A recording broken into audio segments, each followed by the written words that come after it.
Quan vingueu al museu jo us proposo que us situeu al davant d'aquesta peça que tenim aquí, que és el vestit de la dona de l'ambaixador, una meravellosa peça que està confeccionada amb puntes i amb seda portada de la Índia.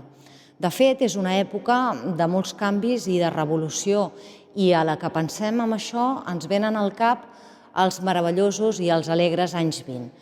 A la moda també hi van haver aquests canvis. A Londres, a principis de segle, el 1909, a Selfridge va obrir per primera vegada uns grans magatzems.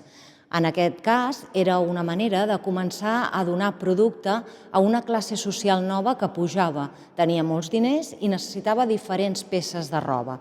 Peces de dia, de nit, per estar amb els amics, per estar a casa. Fins aleshores, la part de la compra la feien les èlits londinenses que anaven cap a la modista per confeccionar-se les peces de roba. I per primera vegada es parla de la part lúdica d'anar de compres. Les dones poden anar sense els seus marits a comprar roba. Selfridge capta això i comencen a entrar en escena aspectes com la publicitat, però també com els aparadors.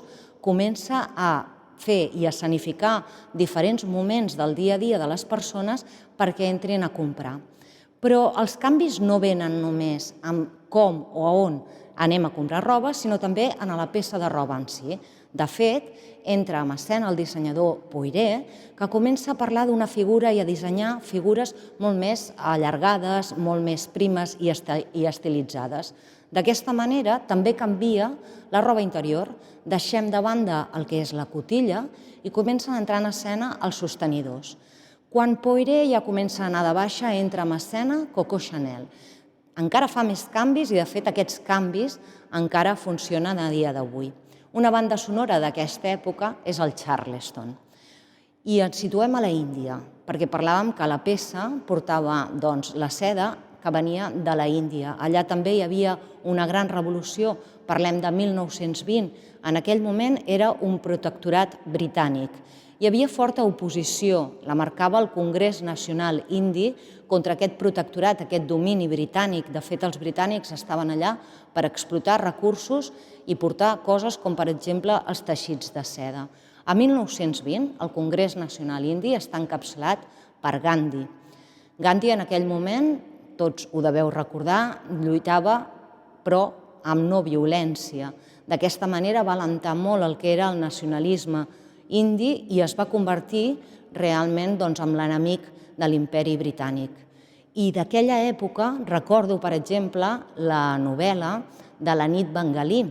És una novel·la que és semiautobiogràfica i explica la història d'Eliade, que és romanès, que va a la Índia, que viu tots aquests canvis que s'estan produint a nivell social i que s'enamora d'una poetessa adolescent índia.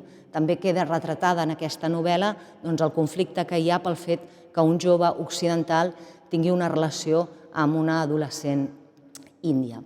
De fet, hi ha canvis i revolucions a molts llocs del món. Moltes vegades ve determinada per la classe social, però també per la qüestió de gènere. Viatgem a un altre protectorat britànic, en aquest cas Kènia. I recordo, si parlo d'aquesta època i de Kènia, la història de la Karen Blixen i la seva granja.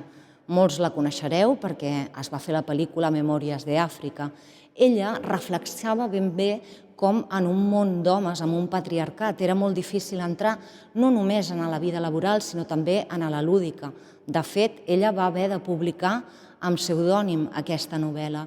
Hi ha una escena de la pel·lícula que retrata de manera, jo crec, magistral, aquest no poder accedir a molts espais. Quan Karen Blixen ja tornava cap a casa seva, deixava Àfrica, els homes que l'havien conegut la conviden a entrar al club social que està només destinat als homes.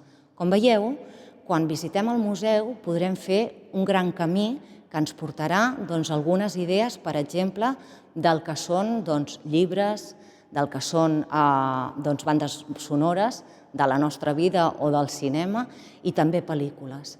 I és que el que jo volia acabar dient és que les puntes són vida, com per exemple descobrireu si us n'aneu a mirar la mantellina de la Núvia a Pagès, que us descobrirà el que era la vida rural, una mantellina blanca amb unes blondes, amb unes puntes ben grans que cobrien el cap i les espatlles.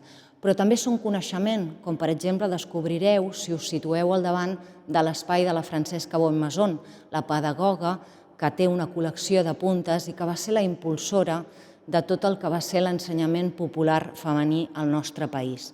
També són art, i ho veureu amb la Carme Tórtora, la ballarina, que a més era col·leccionista, amb un gust exquisit, com reflexa la seva col·lecció de puntes.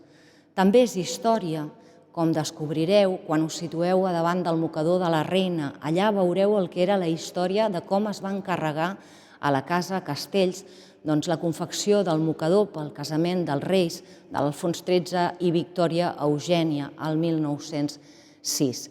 I també són tradició, ho veureu si us situeu a davant de les estovalles d'altar de la capella de Sant Jordi de la Generalitat de Catalunya, que va encarregar el 1927 el president de la Diputació de Barcelona.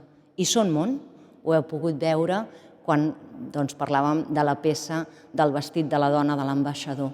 Per això us esperem aquí al museu per fer ruta.